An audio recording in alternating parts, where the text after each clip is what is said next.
Quand on regarde des photos de rivières vues du ciel, on retrouve souvent les mêmes formes. Ça, c'est le Mississippi aux États-Unis, là, c'est le fleuve Kaidou en Chine, ça, c'est au Brésil, et ça, c'est en Angleterre. Pourtant, on peut se dire qu'il y a pas mal de grandeurs différentes qui doivent rentrer en compte. La nature des sols, la présence de végétation, la quantité de sédiments, ou bien encore la topographie de la rivière. Et il y a de bonnes chances pour que chacune de ces variables diffère d'une rivière à l'autre. Et bien quand géologie et physique se rencontrent, on arrive à expliquer pourquoi la plupart des rivières se ressemblent, malgré toutes leurs différences. C'est ce qu'on va voir aujourd'hui dans le projet Lutécium.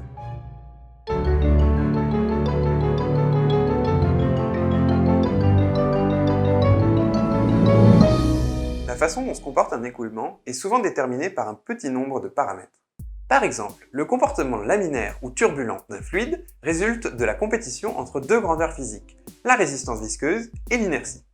Le rapport entre ces deux grandeurs donne un paramètre qui les compare et qui permet à lui seul de déterminer si l'écoulement sera laminaire ou turbulent.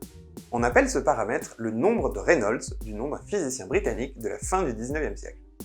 Si le nombre de Reynolds est supérieur à 1, c'est que l'inertie l'emporte sur la résistance visqueuse et que l'écoulement est turbulent. S'il est inférieur à 1, c'est que la résistance visqueuse prédomine et que l'écoulement est laminaire. Dans un écoulement donné, ce rapport s'exprime comme le produit de la densité du fluide, de sa vitesse et de la largeur du canal dans lequel il s'écoule, divisé par sa viscosité. Dans un autre écoulement, dont la largeur est 10 fois plus grande mais la viscosité 10 fois plus élevée, le nombre de Reynolds reste le même et donc l'écoulement se comporte de la même manière. C'est pour ça qu'on peut voir des structures turbulentes remarquablement similaires à des échelles aussi différentes que sur Jupiter, derrière une île du Pacifique, dans un canal rectangulaire ou bien dans un film de savon. Et c'est aussi pour ça qu'en étudiant des tourbillons centimétriques, on a plein d'informations sur des tourbillons kilométriques. Pour les rivières, c'est un peu pareil. Faire une expérience en taille réelle, c'est pas franchement pratique. Par contre, si on fabrique en laboratoire un système modèle, on va pouvoir l'étudier et le contrôler facilement. Mais pour que la modélisation colle à la réalité, il faut identifier les paramètres physiques qui gouvernent l'écoulement et s'assurer que leur valeur reste la même dans les deux cas. Et tout ça, c'est exactement ce que fait Anaïs Abramian, doctorante à l'Institut de physique du Globe de Paris. Elle essaye de comprendre la morphologie des fleuves en fabriquant une rivière miniature. Alors bonjour Anaïs. Bonjour. Les spectateurs du projet Lutécium sont habitués à ce qu'on leur montre des expériences de coin de table, des petites manips. Et donc toi, on a dit que tu travaillais sur une rivière en miniature. Alors on s'attend à ce que ce soit une petite manip ou pas? À quoi ça ressemble une rivière en miniature? Ça ressemble à ça. Donc effectivement, elle fait 2 mètres de long. Et du coup, la rivière que j'ai, elle fait quand même 5 cm de large et 2 cm de profondeur typiquement. D'accord. Mais c'est très simple, c'est uniquement un plan incliné, comme ça. Donc ça fait s'écouler le liquide, mais moi je le vois pas très incliné de là où je suis. Oui, ça fait à peu près entre 0,5 et 1 degré de pente, donc il est très faiblement incliné, mais ça suffit pour produire une rivière. Du coup, ce plan, on le recouvre de sédiments. Alors c'est quoi des sédiments qu'est-ce que tu utilises là comme sédiments et c'est quoi des sédiments en général? Dans la nature, c'est typiquement ce qui va résulter de l'abrasion des montagnes et c'est ce qui va faire le lit d'une rivière. Donc c'est du sable, des galets, des choses comme ça. Mais par contre, ce qu'on utilise ici, c'est plutôt des sédiments en plastique. Comme ça, on connaît parfaitement la densité et ils sont bien calibrés. D'accord. Et donc on part d'un lit totalement plat et en fait, on fait couler un liquide et après environ 10 heures, on a une rivière qui se forme. Donc on ne la voit pas changer à l'œil nu finalement, c'est quelque chose qui évolue très lentement. Ça veut Exactement. dire. Voilà. Okay. Quel est le liquide que tu fais couler là? C'est juste de l'eau teintée en bleu pour qu'on la voit bien ou... Alors non, c'est pas tout à fait de l'eau, c'est un mélange d'eau et de glycérol. C'est un petit peu plus visqueux que l'eau, on peut le voir ici. Et on colore en bleu pour mieux l'étudier.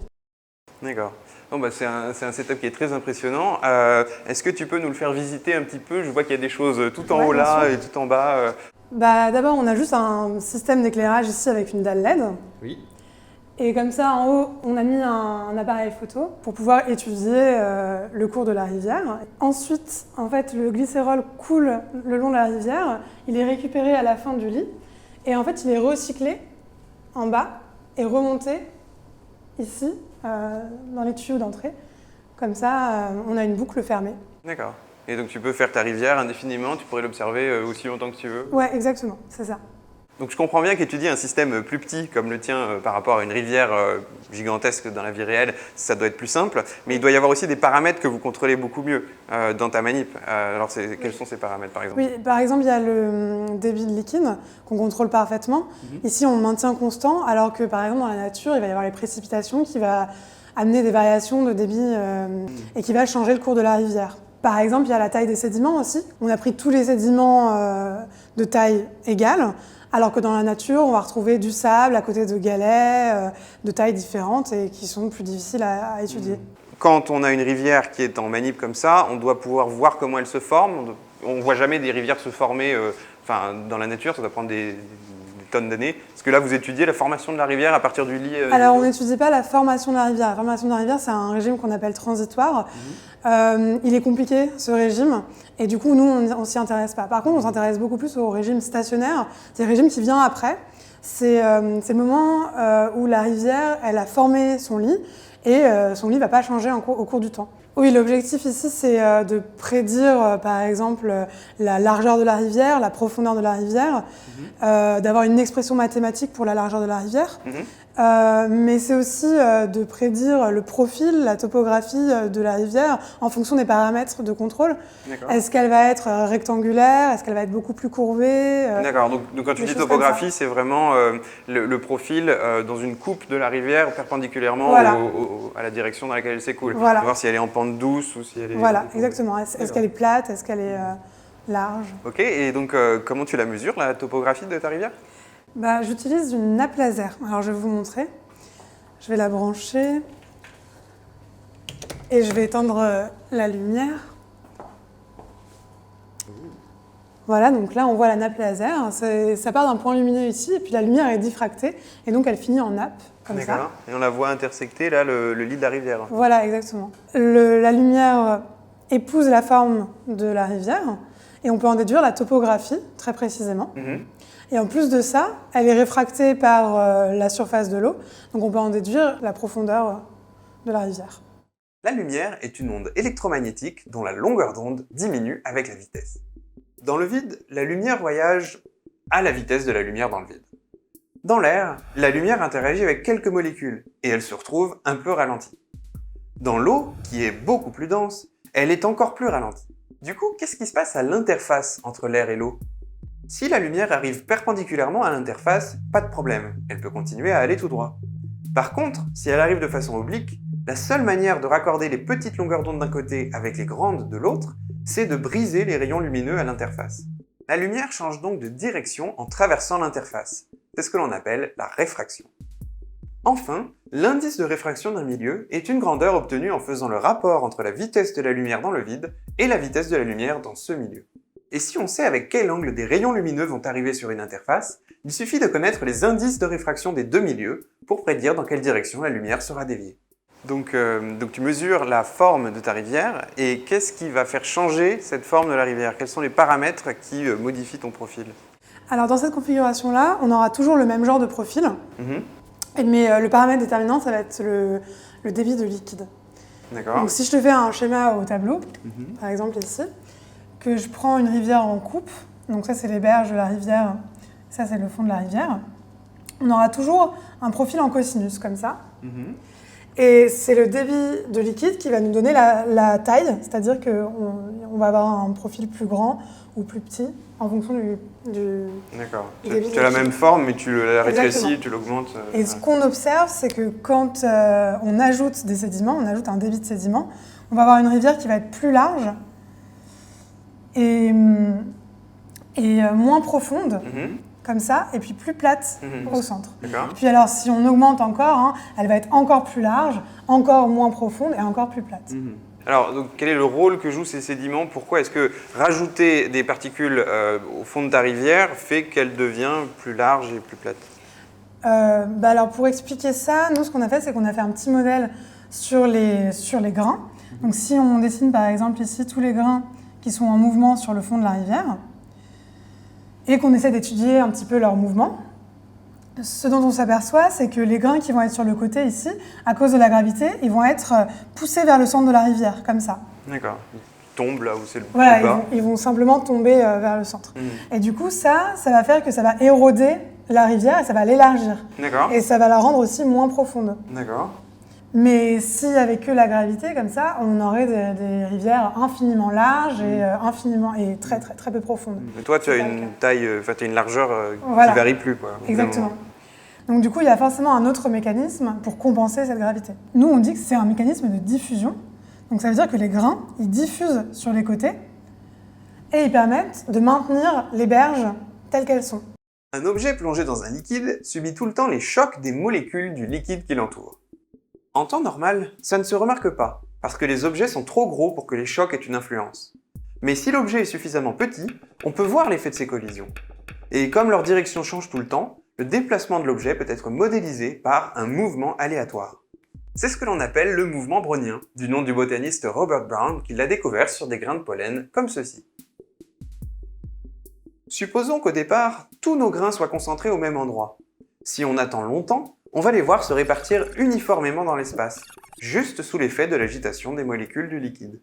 On parle alors de diffusion. C'est le mouvement d'objets plongés dans un fluide, des régions denses vers les régions diluées, de façon à uniformiser les concentrations.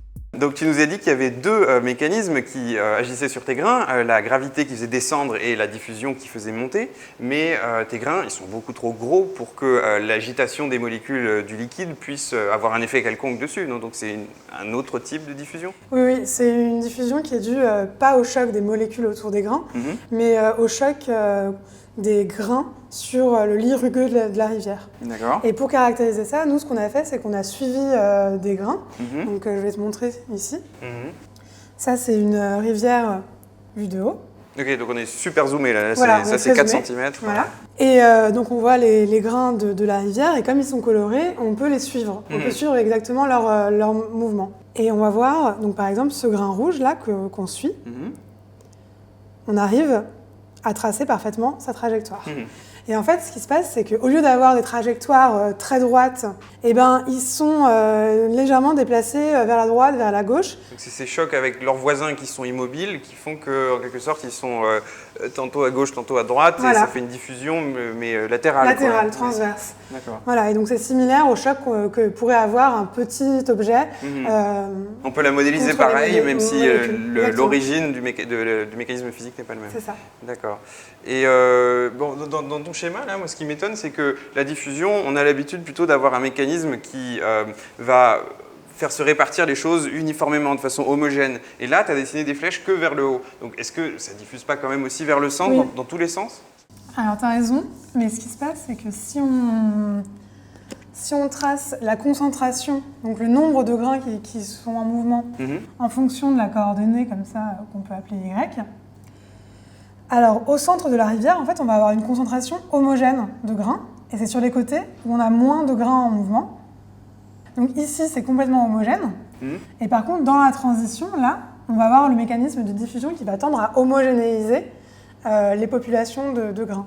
Et du coup, il va y avoir les grains qui vont aller des zones fortement peuplées vers les zones faiblement peuplées. D'accord. Donc maintenant qu'on a bien compris comment ton modèle fonctionnait, comment est-ce que tu passes du laboratoire à la nature en fait? Alors dans le système expérimental ici, on a défini deux paramètres qui vont capturer toute la physique du problème. Il y en a un, c'est le nombre de Peclet. Lui, il va mesurer l'importance relative de la diffusion des grains et de l'entraînement des grains par l'écoulement. Et il y en a un deuxième que nous, on a appelé le nombre de transports, qui lui va comparer la gravité et la diffusion. Ok, donc c'est celui qui vient en fait quantifier un peu ce schéma qu'on a décrit, la compétition entre les deux forces. Ouais. Et à l'aide de ces deux paramètres, on peut en déduire la topographie de la rivière. Donc ces deux paramètres, ils font appel à des tonnes de variables. Voilà, le débit de sédiment, le débit de liquide, etc. Et tu calcules la valeur de ces deux nombres, et juste en connaissant ces deux valeurs, tu arrives à prédire ma rivière aura une forme plutôt en cosinus, plutôt rectangulaire et une largeur de temps. D'accord. Donc finalement, toi, tu t'es attaqué à un problème de géologie, mais en ayant le point de vue d'une physicienne. Qu'est-ce que tu penses que ça apporte, les interactions entre ces deux branches de la science? Ici, l'apport de la physique, c'est de se placer en laboratoire d'abord, donc du coup en conditions simplifiées et contrôlées. Et du coup, on est capable de faire des expériences qui sont reproductibles. Et du coup, à partir de là, nous, on a pu isoler l'influence de chacun des paramètres. Évidemment, c'est toujours un plaisir d'aller sur le terrain. Et d'ailleurs, moi, j'ai eu l'occasion d'expérimenter ça pour la première fois. Donc je suis allée en Chine pour faire une mission de terrain où là, vraiment, on fait des mesures dans la nature et c'est vraiment important de confronter nos résultats en laboratoire et dans la nature.